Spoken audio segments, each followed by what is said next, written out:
has been putting gifts on her door every day since they moved into this house.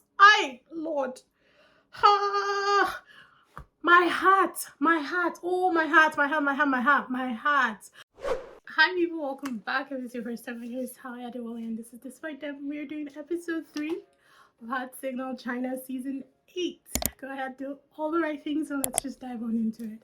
Still on the mend, but I feel, oh my god, 1,000 times better than I have felt all week and last week. It was crazy, guys. But let's just dive into the episode, because like you guys know, the episode is always, it's 3 parts. I think it's about 3 hours, all in all, if I'm counting correctly, maybe even 3 and a bit, plus that extra episode that they give us at the end.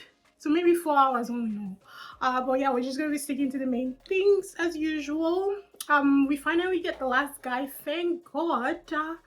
We see him, and oof, y'all, he's cute.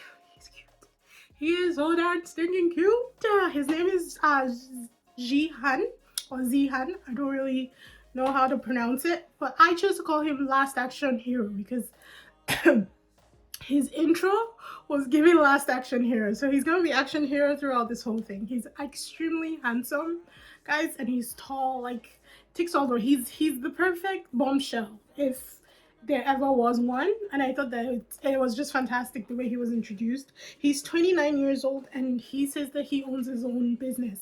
He used to do things in music, the music industry before. Sorry if my voice keeps going up and down, guys. Still recovering. He used to do things in the business, music industry. I think even what's his name, knew him. Victor Ma said that he had worked with him in the past. Now I will say, guys, his montage, for what he does, it was giving straight up unemployed. I'm sorry. Maybe not unemployed, maybe in between jobs. But like they went from, I don't even know, they went from internet cafe to him at the gym. It was giving straight up unemployed. It's like, I got time, so I'm gonna do a love show. I'm kidding, guys. But that's what went through my mind when they were doing his what's it called, career montage. Anyway, so the whole thing was that he came into the restaurant and he would be meeting all the women. Unfortunately, he would only meet 5 women because Black Cat had to go defend her project. She said that, I think she said that like in episode 1 or something like that she had to go and do her final defense, and so it was during this time that she went to do that. So he was only going to be meeting with 5 girls. First person to come in was Sunnyside, and man, she looked fun, freaking tastic. All the girls look great. I'm not even gonna lie. All the girls, as soon as they were coming in one by one, they shone. They were so beautiful. They stood out. But Sunnyside and Dodo is Eileen, guys. They kept calling her Dodo throughout. They keep calling her that now, so I'm just gonna do that as well. Dodo and Sunnyside looked fan freaking tastic. They were gorgeous. Dodo's hair, oh, I love this girl. And I don't know that things are gonna work out the way I hope that they do for her, but I really like Eileen. Honestly, I can't even start describing how much I love Eileen. Anyhow, Sunnyside came in looking like a snack. She was the first one. She and Action Hero seemed to like vibe instantly. If I'm being honest, they seemed to really clock, because she just kept doing this intense gazing at him. It was very much looking into your soul and reading you for eyes right now. That's what it was giving. And then Jue came in. I think Jue was next. She looked beautiful as well. And she was also, maybe Eileen came in, then Jue came in. I think that's how it went.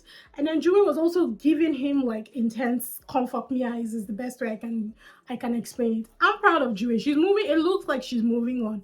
She has seen that Lee Chon is not the way, and so she's giving herself the best opportunity to find somebody else out there. I'm very proud of her.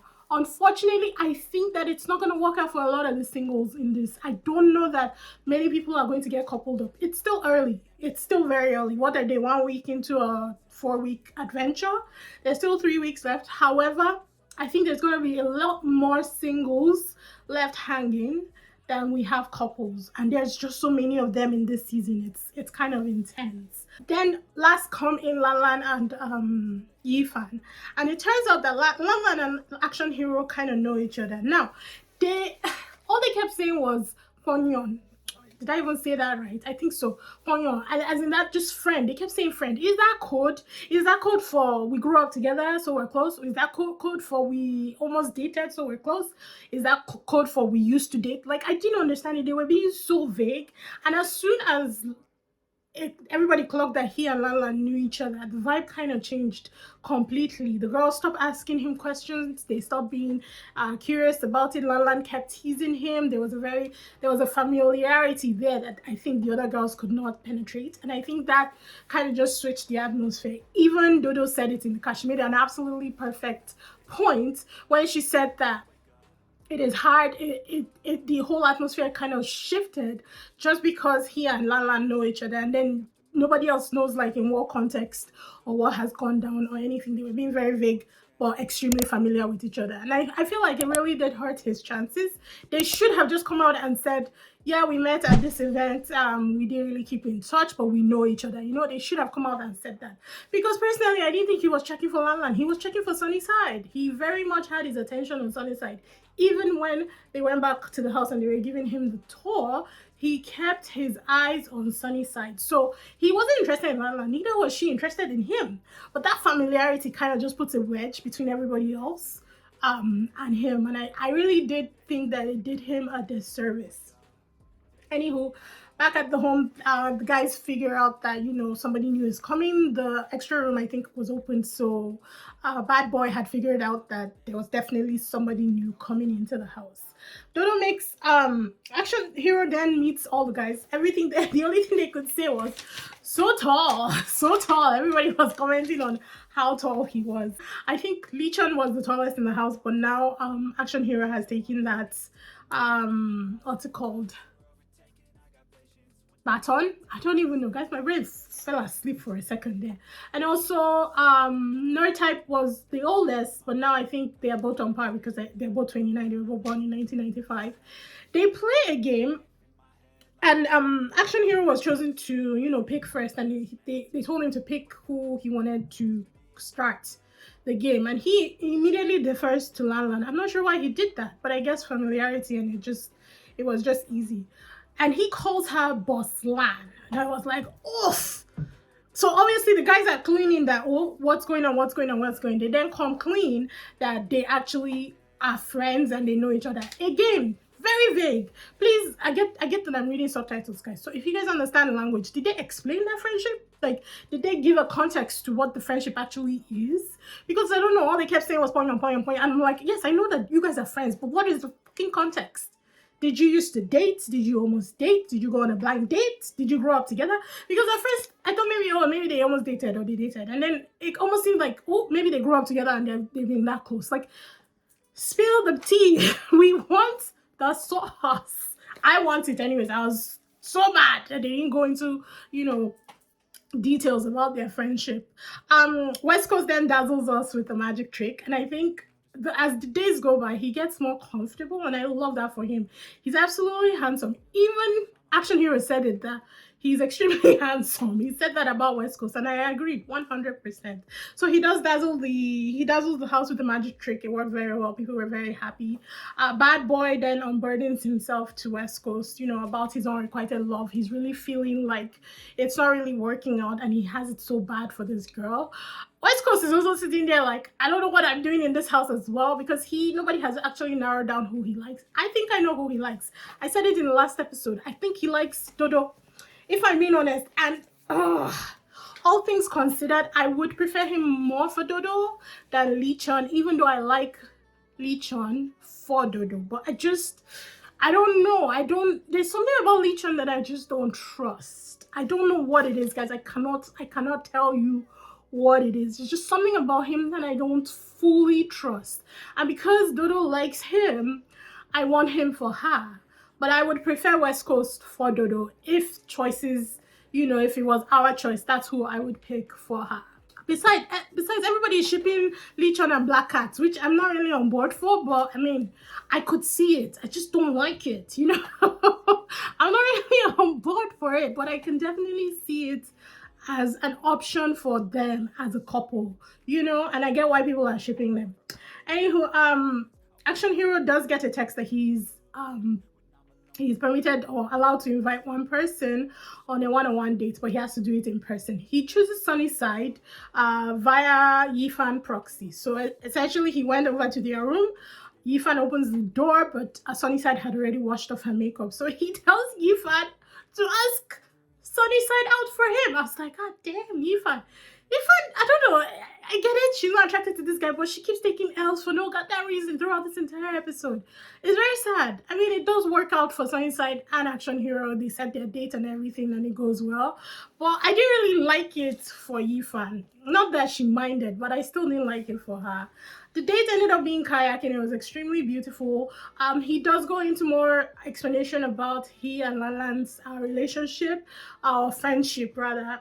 Apparently they'd met at an event, they clicked, but they didn't actually keep in contact. So I think he went into that just to make sure that Sunnyside understood that there's nothing between him and Lala, which I can appreciate. He seems to be really interested in her, and I kind of like it for her, if I'm being honest. They talked a lot. I think it was a very good date. I think that he definitely does like her a lot, and I feel like she might like him, but her guard was up. That whole Lan him situation, I feel like it really did close the gate a little bit, because she was a lot more expressive to him before she found out that he and Lan had a previous friendship or whatever it is that they had going on. But by the end of the date, it seemed like she was coming around a little bit. I think that they could have an actual serious relationship.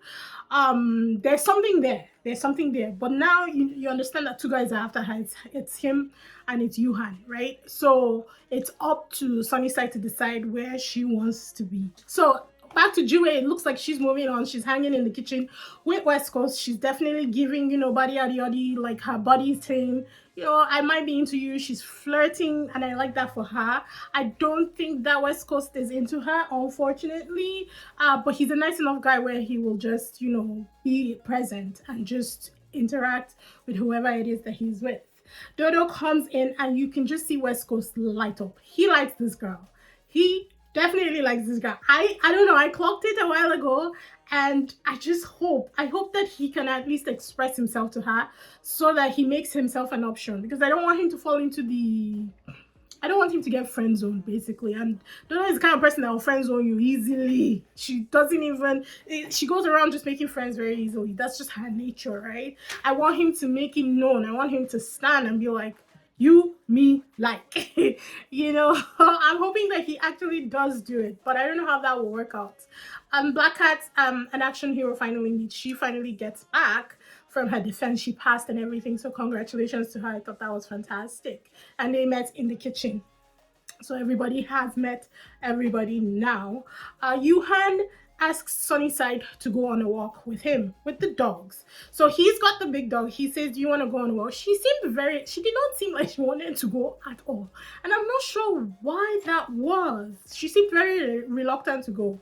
Eventually she says yes. She goes into the kitchen to go and get the small dog, but the small dog wouldn't go with her for some reason. So in the end, she just comes out and she says the dog doesn't want to go. He's still angling to go on a walk with her regardless. Like, he just wants to spend time with her, right? Action Hero wants to take out the trash. So at that point, he's like talking to Yuhan. He's like, I want to take this out. Yuhan says, leave it outside. I'll do it for you when I go. Action Hero stands by the door with the trash. So Sunnyside, Yuhan leave on their walk, and Action Hero is following them. Now, I knew that he was just trying to figure out where the trash was, but I also think it was 50-50 because this is the girl he's interested in. So I think he was almost like, what's happening here? So as soon as he figured out, they told him where the trash was, he turns around and he leaves, and then Yuhan and Sunnyside go on their walk together.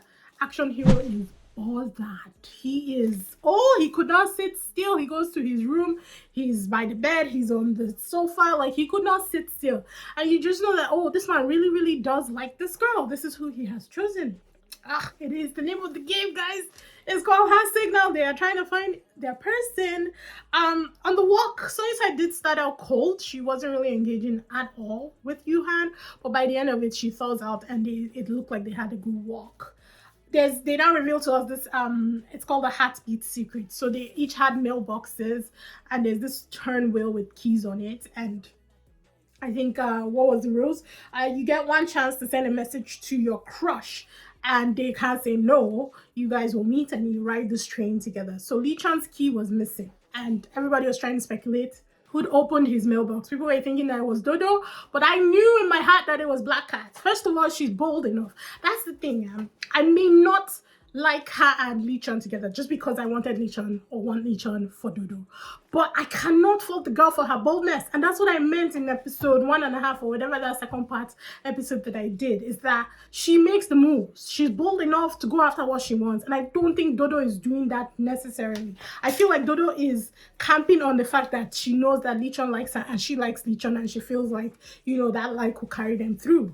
Meanwhile, Black Cat is hustling in the background, you know, doing what is necessary to get this man's attention and get him in a one-on-one scenario. So I can't fault the girl for hustling hard to get the man that she likes.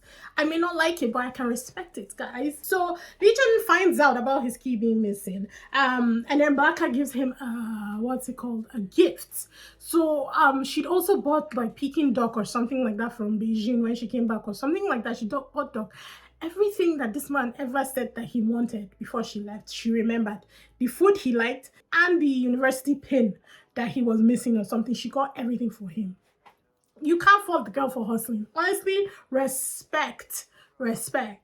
So we then see Bad Boy, West Coast, and Dodo having like a gym heart-to-heart session. They tell him that Lan is back and she's upstairs, and then Dodo just advises him that if that's what he wants, he needs to go after it and just continue being himself. He can't give up on the person that he truly wants, you know. So he does, you know, gather up his courage. He heads on upstairs, only to find Lan sitting with Nerd Type. And who was the other person? I think it was Black Cat. They were all sitting together, and immediately loses his whole, like, he immediately loses all that courage. I felt so bad for him. Oh my god, I really did. He ends up backing out. He didn't do anything, and then he goes upstairs, I think, or something. He just seemed dejected. The poor man is really going through it in this house, and I feel bad for him, to be honest. Black Cat, Lee Chan, West Coast, and Dodo then have this awkward thing in the gym. I'm not really sure why Black Cat went to the gym. Okay, no, she was following Lee Chan because Lee Chan was going to go and check his mailbox, you know, and the key and all that kind of stuff. And then she decided to detour and go to the gym because Dodo was in the gym. And then they had this weird interaction, and I just didn't understand what was going on at that point in time and why everybody was there. I don't know why everybody was there, but it was very awkward, to be honest. And I feel like Lee Chan was there to check, to see, because he'd gone to check and come back. I think he went there to gauge and see if maybe it was Dodo that opened his mailbox, and he was trying to test the waters to figure that out. And she was just being like, you know, her own plain self. It just ended up being a very weird session. Bad Boy then checks in on Yifan, and they kind of poor people. They kind of, oh my god, they kind of what's the word, just commiserate with each other about how they are both in the same situation. You know, they are both putting in efforts, but the people that they like are not reciprocating whatsoever, and it's just so sad. I felt really bad for them. Yifan said that she has been trying, but like it's almost like she's hitting a wall. And Bad Boy is also saying the same thing, that he doesn't know how to push without it looking like he's pressuring the person that he likes. Lan then shows up with a gift bag for Bad Boy. He was so happy. So apparently this guy has been putting gifts on her door every day since they moved into this house. Lord, my heart, oh my heart. So she shows up with a gift for him, and he is so stinking happy. He goes to his room and he shares the gift with his roommate, West Coast. Honestly, from the faces both of them were making, I don't think the gifts are good. First of all, West Coast was choking on the goddamn biscuit or bread or whatever it is that she gave him. I don't think the gifts were good. But he's so blinded by love, so blinded by gratitude, just for the fact that she remembered him, you know, this once, that he will never, ever, ever admit that. And I can respect it, guys. I can respect it. He was so happy. He was like, you don't want to take that away from him, you know. Lee Chan finally gets the secret date text, and he heads off there, and it's Black Cat. But he already knew it was Black Cat because they showed us previously, and she'd already pulled out the questions that were in his mailbox, so he knew who it was So I'm not sure why he went to the gym in order to test the waters with Dodo. Like, it was just, I was just very confused because he knew who it was way before he decided to come downstairs and go and check the mailbox himself. I was just very confused about that whole situation. He seemed happy enough though, but I almost feel like I felt like he would have liked it better if it was Dodo, but he did seem happy enough. She said that there had been too many people in the cabin, and that's why and this was the only way that she could get one-on-one time for them to talk. They do talk a lot. They talk about types, being impulsive, and family trauma. They do have a lot of similarities, especially with the family trauma and the way that they grew up. And the hosts were on different ends with whether that would work out or not. Some of the hosts thought that it's good because then they understand each other, while some of the hosts thought that they should not probably be together. I'm on the side, not because, guys, not because I want him with Dodo. I am truly on the side where they both need people from homes where they had love growing up, so that they can understand and so that they know what being loved is like. So I would say Black Cat needs somebody like Bad Boy, and Lichan definitely needs somebody like Dodo. Not because I'm just using examples here so that they both experience what it is to be actually loved and they understand what that feeling is like. Because both of them are loved, they're definitely love starved, especially from the family trauma and the family backgrounds that they explained. So two of them coming together, I don't see how they both understand what it is to be loved and to love in order to give their partners that. That's all I'm trying to say. But I can see it working out for them. I can definitely see them being a couple. First of all, I still don't know how he feels about Black Cat. We know that he likes Dodo, but does he like her enough to want to choose her permanently? That is the question, and that's something that I can't really answer right now. I'm not really sure about Lichan. Like I said, I just don't know where his head is truly at. But Black Cat is giving it the good old try, and I respect it. I respect it. One of the things that, or two of the things that I really grabbed from that extra episode where we don't get hosts talking is the fact that Yifan really did commit to trying to get closer to Yuhan. She'd gone to meet him in the gym because when Action Hero came first, the first initial time, Yuhan was walking out in the gym, and Yifan did go upstairs, come back down, and stay with him throughout his work session. She was there, just trying to connect with this guy, and it almost felt like she was a pest, the way that the atmosphere was, and I felt really bad for her. It's so clear that he does not like her and he's not interested in her whatsoever, and I feel like he's making it clear enough without being rude. He wasn't rude or anything, but you can tell that there's no interest there for him. Another thing was that Lan Lan and Nerd Type definitely are getting closer. Now, from the previews, we do see that Bad Boy gets a date with Lan Lan, so I'm very interested to see what that interaction entails and how that all goes down. But Lan Lan is definitely the factor in all of this. It's who she chooses, and I feel like she has her heart set on Nerd Type. This was not the coupling that I saw at the beginning of the season, guys. I'm not even kidding you. But as soon as she sets up your sexual, I understand it. She craves intelligence, and that's what she wants. Seeing him as an ophthalmologist, she feels like he's intelligent enough to pair with her, like, you know, idea for idea, word for word. I feel like that's what it is, but this was definitely not the couple that I saw in the first episode. Man, I love it. It's really gearing up. Things are really heating up. There's so many people in this house, so many fucking people to follow. Goodness gracious me. It's intense, but I'm loving it. For all you season 7 fans, the pushers and the shakers and the movers, I will be doing season 7 reactions, not on YouTube though. I cannot edit that many videos for YouTube, so those will be going on Patreon, but I will be starting those at the end of September, so be on the lookout for it. I will definitely let you guys know when those episodes go up. But yeah, I have decided, I found it. I was doing my research. I found a place where they have all the episodes so I can watch them at my own time and enjoy myself with that. So yeah, anywho, hope you guys enjoyed the review recap. Let me know your thoughts on the events that are going on right now in the house. Sure to do all the right things, and I will see you guys in the next one. Bye.